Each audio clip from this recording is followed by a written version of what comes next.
Open source models are GPT, Claude, and Gemini. Which one should you actually use? Both are great. In this video, I will walk you through exactly how to choose based on your real situation, not on internet opinions. Here's why this question keeps coming back. Open source fans oversell the word free. Hosting, scaling, and fine tuning all cost real engineering time and money. API fans oversell it just works.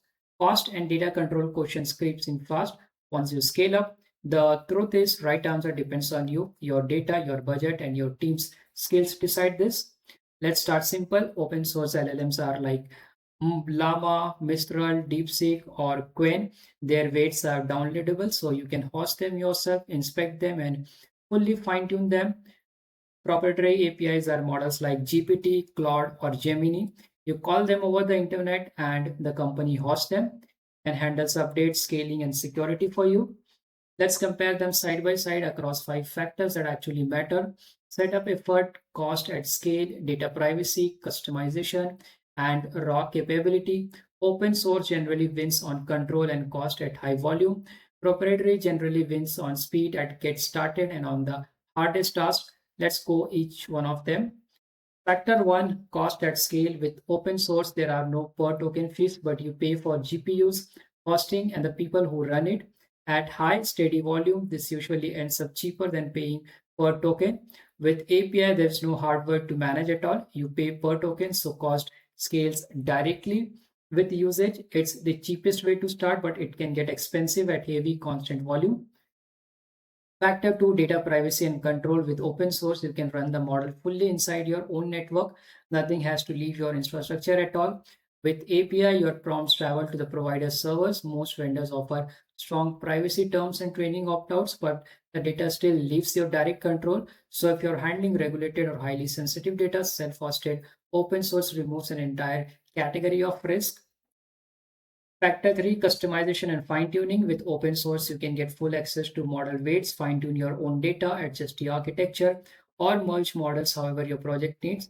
With API, you get strong prompting tools, large context window, and managed fine tuning on some models, but you are shaping behavior, not the model's core.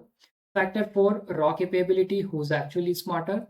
The best open source models are closing the gap fast and are excellent for most everyday tasks people actually use an LLM for, but the most demanding reasoning, coding, and multi-step tasks still usually favor the top API models, at least for now. So for your hardest 5% of tasks, it's still worth testing a frontier API model. Factor 5, speed to ship and operational burden. With open source, you own scaling, monitoring, security patches, and every future upgrade yourself. More control comes together with more responsibility. With API, the vendor scales, secures, and upgrades the model for you automatically. So you get to focus on your product. If you are a small team with no MLOps capacity, that operational weight matters more than license.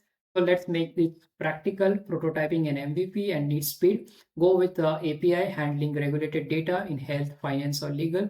Go open source, high steady volume at real scale. Go open source. Facing your toughest reasoning and coding task. Go API. Small team with zero MLOps capacity. Go API. Here's the nuance most people skip. Most real teams don't pick just one. They prototype on an API first to ship fast and learn what they actually need. They move heavy, steady workload to open source. One volume and requirements are clear.